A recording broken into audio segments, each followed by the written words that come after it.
अल्पवयीन पीडितेच्या आत्महत्येनंतर आरपीएचे जिल्हाधिकारी कार्यालयासमोर आंदोलन। सांगली जिल्ह्यातील करगणे गावात अल्पवयीन मुलीवर अत्याचार झाल्यानंतर बदनामीच्या भीतीने तिने आत्महत्या केल्याची धक्कादायक घटना घडली। या प्रकरणात आतापर्यंत 14 आरोपींना अटक करण्यात आली आहे। या घटनेनंतर संपूर्ण करगणे गावात भीतीचे वातावरण निर्माण झाले आहे।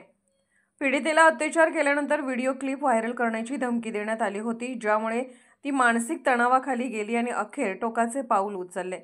या दुर्दैवी घटनेच्या निषेधार्थ आणि पीडितेला न्याय मिळावा यासाठी तिच्या नातेवाईकांसोबत रिपब्लिकन पार्टी ऑफ इंडिया आरपीआयच्या वतीने सांगलीतील जिल्हाधिकारी कार्यालयासमोर तीव्र आंदोलन करण्यात आले।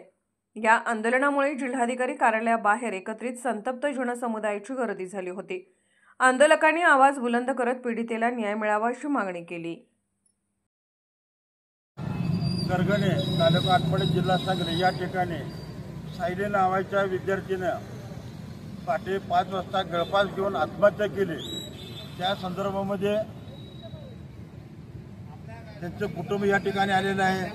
त्यांचे सगळे आई वडील चुलता भाव या ठिकाणी सगळी करगणीचे ग्रामस्थ आम्ही रिपब्लिकन पार्टी ऑफ इंडियाच्या वतीनं त्या कुटुंबांना भेट देऊन आठवले साहेबांनी सुद्धा त्या कुटुंबाची संवाद साधलेला आहे। त्यांना आपण पाठिंबा देऊन त्या पीडित कुटुंबाला न्याय मिळावा त्यासाठी आरपीआयची सगळी जिल्हा टीम त्यांच्या पाठीमागे उभा आहे आणि त्यांना जाहीर पाठिंबा देण्यासाठी या ठिकाणी आमचे जिल्ह्यातले सगळे आमचे अशोक कांबळे साहेब, भैया पोपट कांबळे, अरविंद कांबळे, नवनीत कांबळे आणि सर्व जिल्ह्याचे टीम आम्ही या ठिकाणी उपस्थित राहिलेलं आहे। ही घटना अशी घडलेली आहे की सायली हिचा मृत्यू गळफास घेऊन झालेला आहे। त्या करगणी गावामध्ये किंवा तालुक्यामध्ये अतिशय घृण असं कृत्य झालेलं आहे। राज्याला काळीमा फासणारी घटना घडलेली आहे। त्या मुलीला चॅटिंग करून किंवा त्या मुलीचं ब्लॅकमेल करून त्या मुलीला विवस्त्र करून आबरू तिचे बलात्कार केला। बलात्कार करून तिच्यावर ब्लॅकमेलिंग केलं।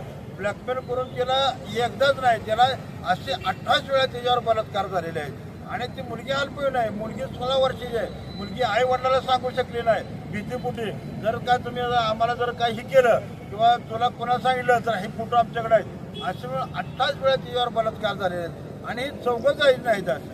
राजू गेंड आहे, गायकवाड आहे, रोहित खरात आहे किंवा अन्य ते ही चौघंच आरोपी नाहीत, अनेक आरोपी आहेत, परंतु या आरोपींना पकडलेलं आहे। पण तिथल्या प्रशासनाने आटपाडी तालुक्यातलं बहिर साहेब असू द्या किंवा DYSP असू द्या किंवा ह्या लोकांनी तात्पर्याने ही लोक ज्या वेळेला पहाटे 5 वाजताच्या वेळेला तिथं आत्महत्या केली, तिने गळफास घेऊन फास घेतला, त्यावेळेला ही सगळं कुटुंब भयभीत झालं। आणि आमचा गाव हा अतिशय ग्रामीण भाग आहे आणि ग्रामीण भागामध्ये यंत्रणा लेट उठले। ही सगळी 4 रात्री पाठवत झाल्यापासून तिथं पोलीस स्टेशनला गेले, गुन्हा दाखल करून सांगितलं, कारण मुलं सगळ्यांना माहीत होते। पोलीस प्रशासन अजिबात गुन्हा दाखल करून घेतला नाही। तिला लैंगिक अत्याचार केले, मानसिक त्रास दिला, शारीरिक त्रास दिला, तिच्यावर बलात्कार झाले। इतके 4-5 गुन्हे होऊन सुद्धा माणसाने ते गुन्हे दाखल केले नाहीत। 24-48 तासानंतर अनेक दबावापोटी त्यानंतर सगळा फोक्सोचा गुन्हा, बलात्काराचा गुन्हा दाखल झाला, अपहरणाचा गुन्हा दाखल झाला। हे 4 गुन्हे दाखल झाल्यानंतर प्रशासन आज ही तालुक्यामध्ये वातावरण भीतीचं वातावरण, गुन्हे दाखल झाले। आरोपींना जर त्यांनी अटक केलीच नाही पोलिसांना, पोलिसांचं दुर्दैव असं आहे या देशाचे या राज्याचे गृहमंत्री माननीय देवेंद्र फडणवीस साहेब आहेत। या ठिकाणी इतकी मोठी घटना घडून या ठिकाणी साधा SP आणि कलेक्टर या ठिकाणी येऊ शकत नाहीत। म्हणजे आमची मुलगी काय पाकिस्तानात आली का? ती ह्या रहिवायची नाही का राज्याची? आम्ही माणसं आहोत का?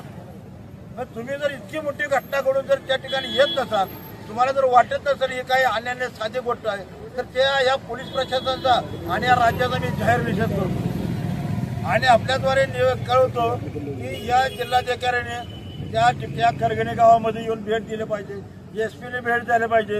ही घटना घडून सुद्धा 8-10 दिवस झालेले आहेत, तरी सुद्धा आज सुद्धा वातावरण तंग आहे। आज आमच्या मुली शाळेत गेलेल्या नाहीत, आज शाळा बंद व्हायची, ओस होण्याची वेळ आलेली आहे। परवा दिवशी त्या ठिकाणी सगळ्या हायस्कूलनं गावकऱ्यांनी मिळून रस्ता रोको केला, तरी सुद्धा तेवढ्यापुरतं पोलिसांनी हाणून पाडण्याचा प्रयत्न केला। पोलीस आम्हाला एक कळत नाही, आमची इतकी मुलगी इतके गुन्हे दाखल झाले, पण पोलीस प्रशासन त्याला का त्यांना त्यांच्या बाजूने उठतंय का? आमच्या बाजूने काय उठत नाही काय कारण आहे ही आम्हाला स्पष्टपणे तुमच्या माध्यमातून पोलीस प्रशासनाला आमची विनंती आहे की शासनाला विनंती आहे आम्हाला कळू द्या. आमचा 28 मुली जर असलेले मुलींवर जर बलात्कार केला असेल, मुलगी आमची व्यवस्था करून मारली असेल तर तो आम्हाला बी कळू द्या ना. मग आम्ही दोषी आहे का जे आरोपी ज्यांना आरोपी केले ते चांगले. मग आम्ही दोषी असले तर आमच्यावर गुन्हे दाखल करा आणि जे दोषी नसले त्यांना मोकट करा. हे आमच्या लक्षात येऊ द्या की काय भानगड चाललेलं आहे. त्या ठिकाणी दिल्लीमध्ये बलात्कार झाला, दिल्लीमध्ये झाला, मुंबईमध्ये झाला, बदलापूरला झाला, पुण्याला झाला. सगळ्या राज्यानं सगळ्या विरोधी पक्ष असू द्या, सत्ताधारी पक्ष असू द्या, लाखोचं मोर्चे निघाले, लाखोचे सगळं मंत्रालय बंद पाडलं.